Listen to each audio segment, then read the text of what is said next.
Hola amigos, hoy quería hablarles de la conquista de la Tierra, pero antes que nada agradecerle a Eduardo por su colaboración que me ayuda a traerles este fascinante tema. Se suele decir que el mar es la cuna de la vida y no es una exageración. No solamente fue el lugar donde aparecieron los primeros organismos complejos, sino que durante cientos de millones de años fue el único lugar en el que vivían. Pasaron unos 150 millones de años antes de que los primeros anfibios se atrevieran a entrar en tierra firme y otros 50 millones para que algunos animales abandonaran completamente el medio acuático para hacer una vida plenamente terrestre. Esto sucedió a finales del período carbonífero, hace unos 310 millones de años. Estos animales se llamaban amniotas e incluyen a todos los reptiles, mamíferos y aves que existen hoy en día y también a los que han existido, así como sus antepasados comunes. Gracias a una serie de adaptaciones innovadoras, pudieron sobrevivir en tierra firme de una manera que ningún otro vertebrado había sido capaz de hacer y de esta manera conquistar todo un nuevo mundo. La transición de una vida acuática o semiacuática a una totalmente terrestre tenía una gran serie de retos.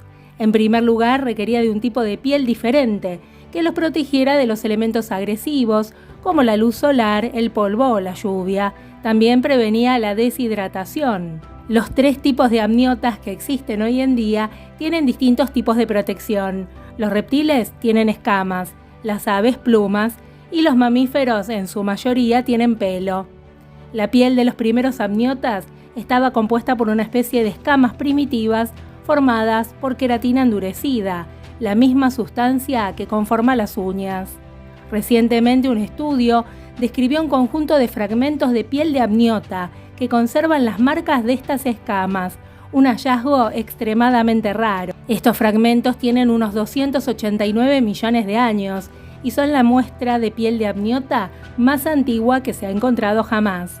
Los primeros amniotas surgieron hace 310 millones de años, por lo que es un ejemplo magnífico de cómo eran los tejidos de estos animales. La piel pertenece a una criatura llamada Captorhinus agouti, que vivió durante el periodo pérmico y es uno de los primeros animales que podemos llamar reptiles.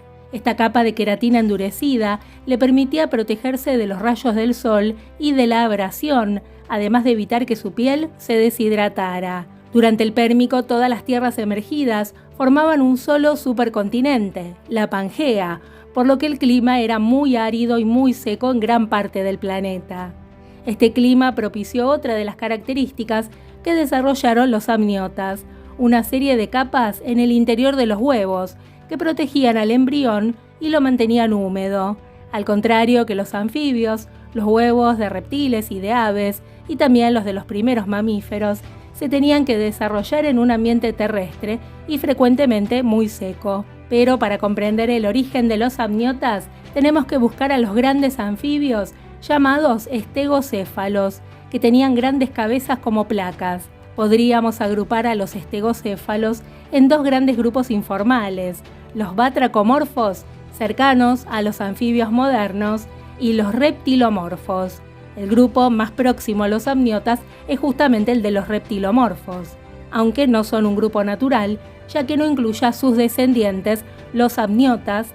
Se distinguen de otros anfibios porque sus cráneos no son anchos y planos, sino estrechos y altos. Además, su sacro, el punto de contacto de la cadera con la columna vertebral, está formado por al menos 2 vértebras fusionadas, dándole así un punto bien sólido. Estos animales compartían muchas características del cráneo y del cuello con los amniotas. Este grupo es muy diverso, incluye formas grandes, de hasta unos 3 metros, con especies tanto anfibias como terrestres y herbívoras como carnívoras, todos de miembros muy robustos.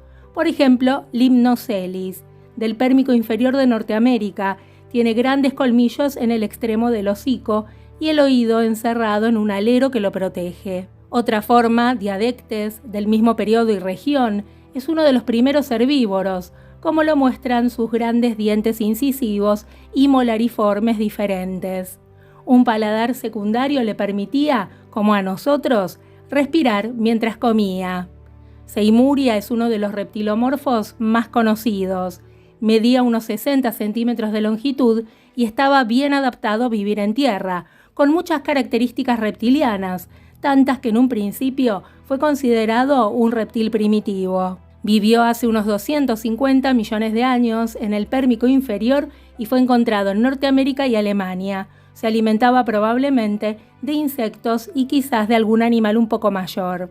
Es posible que nunca sepamos dónde está la frontera entre los reptilomorfos no amniotas o anfibios y los amniotas verdaderos, ya que las estructuras reproductivas involucradas apenas fosilizan. No se sabe cuál fue el primer amniota, aunque se han propuesto varios candidatos, como los pequeños Solenodonsaurus, Casineria y Westlotiana. Estos animales ponían huevos pequeños, de 1 centímetro de diámetro o menos, que pudieron haber sido el estadio intermedio hacia el verdadero huevo amniótico. Los amniotas inicialmente se diferenciaron en 2 clases, los sinápsidos y los saurópsidos. Los primeros incluían a los antepasados de los primeros mamíferos, llamados terápsidos, y a otro grupo de animales extintos conocidos como pelicosaurios, o mal llamados reptiles mamíferoides, aunque en realidad no eran ni reptiles ni mamíferos. Nosotros somos mamíferos, que es un grupo de sinodontes, que es un grupo de terápsidos, que se agrupan entre los amniotas sinápsidos. Los primeros sinápsidos mostraban desde muy temprano una dentición con dientes diferentes, aunque el más antiguo que se conoce es Protoclepsidrops, un esqueleto de 315 millones de años, encontrado en Canadá, pero está mal conservado y su identificación es dudosa.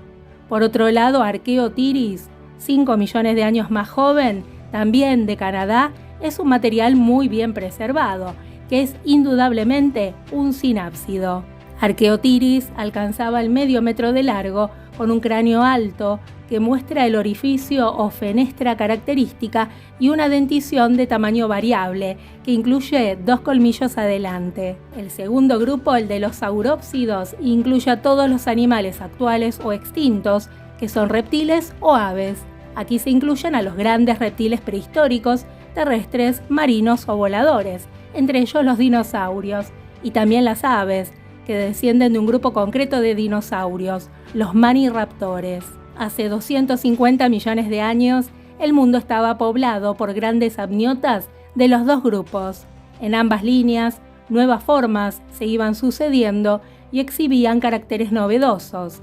Algunos les daban ventajas y otros no, de acuerdo al ambiente en que vivían.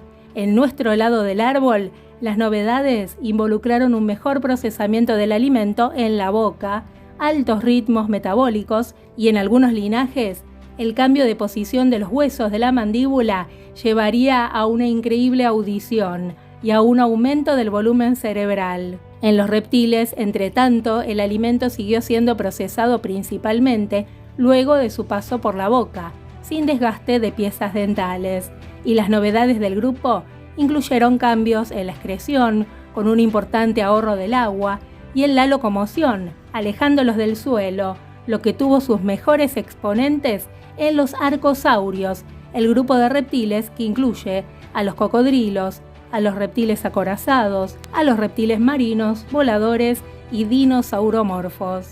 Con el tiempo, reptiles, aves y mamíferos evolucionaron de forma diferente.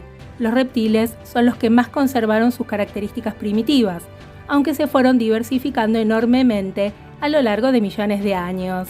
Las aves y unos pocos mamíferos, como ornitorrincos y equidnas, conservaron algunas de estas características, mientras que la mayoría de los mamíferos las abandonaron por completo. Estos animales pronto sustituyeron las escamas por otro tipo de estructuras, plumas en el caso de las aves, pelo en el caso de los mamíferos.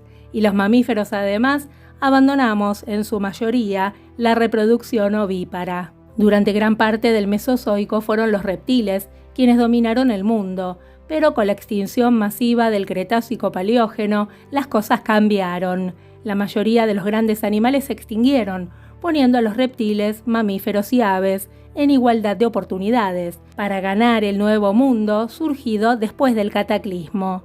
Las aves dominaron los cielos, que antes disputaban con los pterosaurios, mientras que los reptiles y los mamíferos se repartieron la tierra. Y aquí estamos, amigos, aunque también podríamos no haber estado, pero los caminos de la tierra nos trajeron hasta acá.